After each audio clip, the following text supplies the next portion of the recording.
Hello everyone, नमस्कार। Welcome in my channel IL foundation. मैं अशोक झा। आज मैं आप लोगों को कुछ टिप्स देने जा रहा हूं जो आगामी फोर्थ कमिंग हमारे जो बच्चे बोर्ड पेपर देने जा रहे हैं उनके लिए ये वीडियो काफ़ी लाभदायक होगा। और मैं इस वीडियो के माध्यम से ये बताने की कोशिश ज़रूर करता हूं कि बच्चे हमारे पेपर में, फाइनल पेपर में किस तरीके से मैक्सिमम मार्क्स ला सकते हैं। और ये कुछ टिप्स मैं बताने जा रहा हूँ। इस टिप्स को आप इस वीडियो को विदाउट स्किप किए हुए आप इसको देखिए, पूरा देखिए वीडियो, तो फिर आपको ये समझ में आएगा।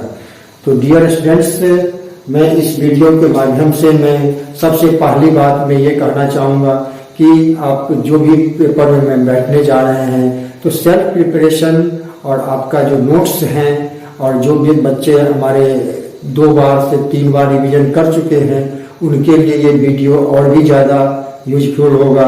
और ये बच्चे जो तैयारी वन टाइम भी अपने सिलेबस पूरा नहीं कर पाते हैं तो उनके लिए भी ये वीडियो कहीं न कहीं से इम्पोर्टेंट जरूर होगा, क्योंकि ये वीडियो में कुछ टिप्स मैं देने जा रहा हूँ। आज मैं इस वीडियो के माध्यम से किसी प्रकार की क्लास की कोई सब्जेक्ट मैटर के बारे में जो पढ़ाने के लिए मैं इस वीडियो में कोई ऐसा सब्जेक्ट मैटर नहीं है।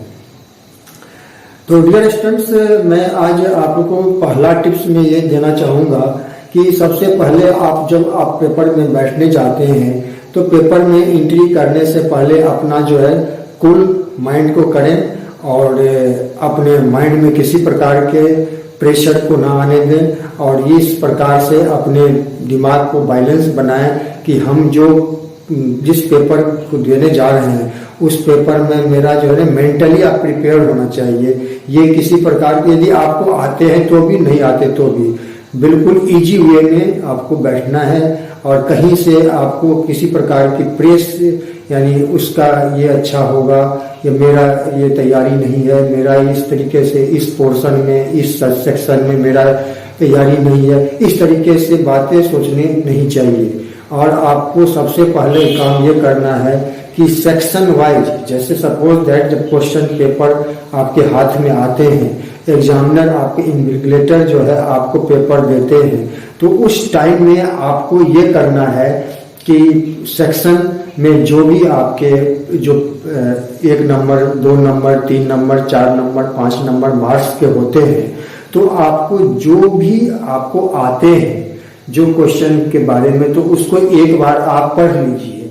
पढ़ने से ये होगा जो कि आपको कुछ कहीं न कहीं से इजी पड़ेगा, क्योंकि जब तक आप क्वेश्चन नहीं पढ़ते हो तब तक आप कुछ कर नहीं पाओगे। तो उस टाइम में जो 15 मिनट का जो गैप होता है उसमें आप क्वेश्चन को आराम से पढ़ लीजिए और उसके बाद चाहे वो ऑब्जेक्टिव में हो या सब्जेक्टिव मार्क्स में हो, किसी को भी, तो कुछ ना कुछ आपके क्वेश्चन उस टाइम में गैप में आपको आगे खींचना है।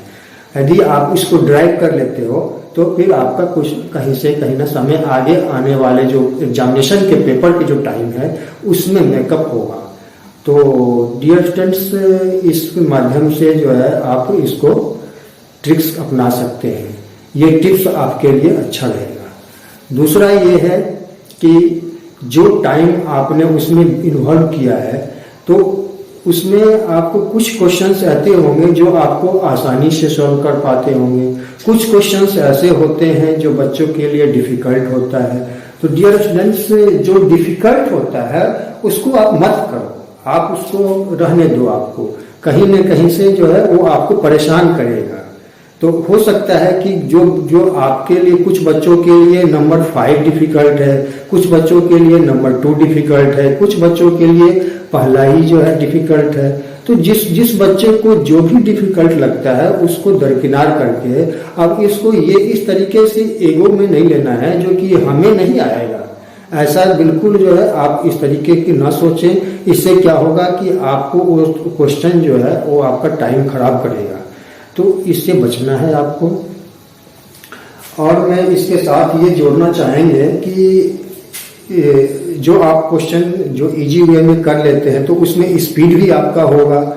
और एग्जामिनेशन में आपको सबसे पहले ये करना चाहिए कि जो भी आप क्वेश्चन सॉल्व कर लेते हैं तो बिल्कुल अपने कॉन्फिडेंस के साथ फिर आपको रिवीजन करने का टाइम हो सकता है कि कुछ बच्चों को मिलता है जिनके फास्ट कैलकुलेशन है, जिनके राइटिंग फिर फास्ट है, तो वो बच्चे फिर दोबारा फिर रिवीजन भी कर पाते हैं। लेकिन आपके पास यदि कुछ बच्चों के पास रिवीजन करने का टाइम नहीं मिलता है क्योंकि वो एक बार में कुछ क्वेश्चंस छोड़ करके भी आ जाते हैं, तो फिर वो आपके लिए वो ज़्यादा बेनिफिशियल नहीं होगा ये टिप्स, क्योंकि आप एक बार जो लिख चुके हो आप इसको विश्वास के साथ छोड़ दीजिए, आप इसको विश्वास के साथ लें, कभी टेंशन ना रखें कि हमने जो किया वो सबसे अच्छा है वो, ठीक है। और आगे क्या चलना है कि आपको जो है कभी भी ये चीज़ नहीं सोचना कि मैंने ये नहीं पढ़ा, मुझे ये बच्चे मेरे दोस्त, मेरे कलीग, मेरे जानने वाले हैं, ये बच्चे काफ़ी अच्छे नंबर लाए हैं यूनिट टेस्ट में, तो अच्छे हमें नंबर दिला देगा। तो आपको अपने आप पर कॉन्फिडेंस होना चाहिए, क्योंकि पेपर में कोई भी बच्चा जो है, किसी के पास आपको बराबर टाइम मिलता है तो आपको कौन देगा आपको, तो वैसे देना भी नहीं है, इलीगल है ये। तो सबसे पहले जो है आपको ये सोचना है कि जो जितना ही आते हैं उसको अच्छे तरीके से पढ़ करके अच्छे तरीके से लिखें, क्वेश्चंस को आप बिल्कुल ठीक से समझें। ये नहीं जो कि जल्दी में पढ़ लिया, पूछा जा रहा है कुछ और आपने लिख दिया कुछ, और बाद में अफसोस करते हैं जो कि मुझे तो ये क्वेश्चन आते थे बट मैं कर नहीं पाया क्योंकि मेरा गलती कैसे हो गया, क्योंकि आपको रिवाइज करने का भी टाइम नहीं मिल रहा है। जब आप रिवीजन ही नहीं कर पाएंगे तो क्योंकि आपका जो वेट जो है, आपका जो क्वेश्चन सॉल्व करने का जो टाइमिंग है वो आपको जो दिया गया है 2 घंटे 1.5 घंटे जो भी है आपके पास समय, वो आपने पूरा ले लिया, तो आपको सबसे पहले उसी में से 10-15 मिनट का टाइम जो है निकालना पड़ेगा। यदि निकल जाता है तो बहुत अच्छा है, बल्ले बल्ले। यदि आप नहीं निकाल पाते हैं तो फिर आपको अपने तरीके से सेक्शन ABCD में बांट लेना है। जिस सेक्शन का जवाब आपको पहले आते हैं उसको ऊपर में डिनोट कर दीजिए। सपोज दैट आपने C को डिनोट कर दिया तो एग्जामिनर आपका समझ जाएगा जो कि आपने C से स्टार्ट किया है, आपने उल्टे स्टार्ट किया है, तो कोई दिक्कत नहीं है।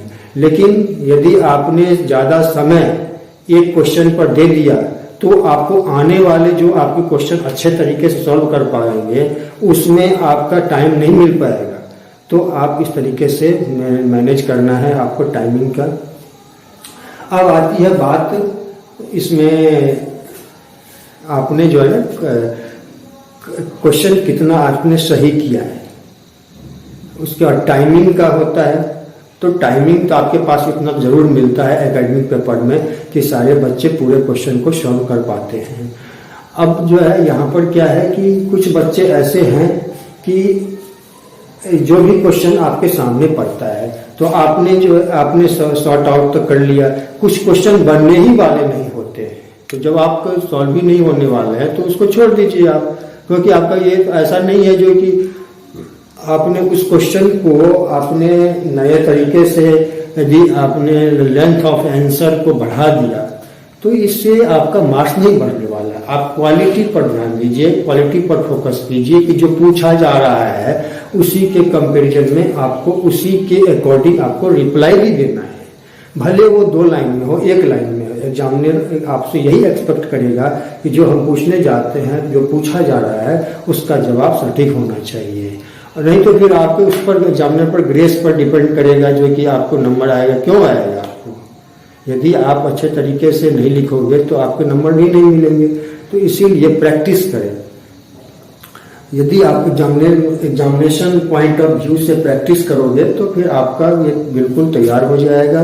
यदि आप एग्जामिनेशन से 1 दिन पहले आराम करो, मैं ये सलाह देना चाहूँगा जो कि ये आप एग्जामिनेशन पूरे रात भर जाग करके पढ़ लिया, फिर आप एग्जाम में बैठने जाते हैं, आपको नींद आने लगते हैं, तो फिर ऐसे एग्जामिनेशन में बैठने से कोई फ़ायदा नहीं है। जहाँ तक जो आपका पढ़ा भी होगा, जो आपने स्टडी किया, पढ़ने का जो मेहनत होगा वो सारा आपका वेस्ट जाएगा। तो मैं आपसे यही रिक्वेस्ट समझो, मैं आपको ये सुझाव देना चाहूँगा जो कि इसको दरकिनार करके आराम करो। और भले मैं ये 10 घंटे पढ़ने से आपके अच्छे नंबर नहीं आते हैं, दिल करे आपको 1 घंटे तो 1 घंटे ही पढ़ें। मैं 1 घंटे को सपोर्ट करता हूँ, रेस्पेक्टिवली आपको 5 आवर्स से, यदि आपने 6 घंटे पढ़ लिया, 7 घंटे पढ़ लिया, लेकिन आपका कंसंट्रेशन जो है कहीं और है, तो आपका ये काम नहीं आएगा। 2 घंटे पढ़ें, बिल्कुल जो है शांत दिमाग से पढ़ें, बिल्कुल कूल तरीके से पढ़ें और लगे जो कि उसके सिवा आपका कहीं भी फोकस नहीं है, तो ये आपका ये काम आएगा। और रही बात कि जब आप पेपर में जब तैयार कर लेते हैं, जब आप पेपर तैयार हो जाता है, तो आपका जो समय जो बचता है उसमें आपको कहीं न कहीं से कुछ मिस्टेक लगता है आपको कि मैंने वहाँ पर कुछ और ऐड करना बाकी रह गया, तो आप इसको जो है आप इसको सबसे पहले एग्जामिनेशन में छोड़ने से पहले, यानी पेपर सबमिट करने से पहले, अपना कॉपी सबमिट करने से पहले आप बिल्कुल रिवीजन करें। रिवीजन करने के बाद ऐसा कोई भी क्वेश्चन छूटा तो नहीं है।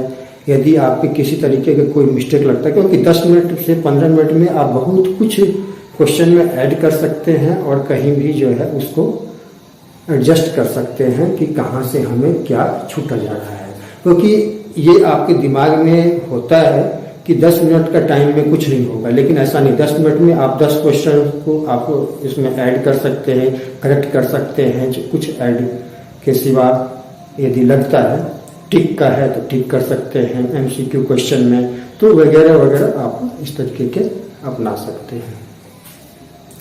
बात आती है अब कि यदि आपके कोई क्वेश्चन सामने में आए जो आपने पहले कहीं पढ़ा ही नहीं है, और वो यदि MCQ टाइप में है, आपको लगता है कि इसका ये जवाब होना चाहिए, इसका ये जवाब होना चाहिए, क्योंकि आपने तो कुछ पढ़ा ही नहीं है, आपके लिए सारे जवाब भी सही है, सारे जवाब भी गलत है।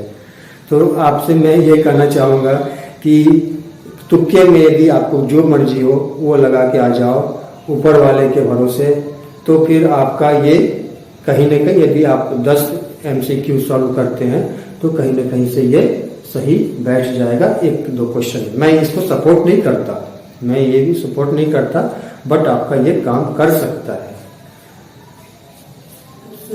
अब मैं ये सलाह देना चाहूँगा, ये टिप्स आपको लास्ट में ये देना चाहूँगा कि जो बच्चे एग्जामिनेशन से पहले प्रिपरेशन रिवीजन कर चुके हैं उनके लिए अच्छा रहता है। जो बच्चे एग्जामिनेशन के टाइम में सफ़र में या पेपर एग्जामिनेशन हॉल में एंट्री करने से पहले पलटते हैं, तो वो आपका ज़्यादा काम नहीं आते हैं, क्योंकि आप पढ़े हुए बच्चे ही आप यदि रिवीजन करते हैं तो फिर उनको ये काम आ सकता है। बट यदि आप पहली बार किस चैप्टर को एग्जामिनेशन हॉल के बाहर यदि रीड करोगे तो मुझे लगता है कि ये आपको समझ से बाहर भी होगा, और मैं इसको सपोर्ट नहीं करता। डियर स्टूडेंट्स, आज मैं कुछ टिप्स इस तरीके का था, और फिर आगे मैं कुछ नए टिप्स लेकर के भी आने वाला हूँ। तब तक के लिए आज इस वीडियो को यहीं पे समाप्त करते हैं। थैंक यू, नमस्कार, ओके।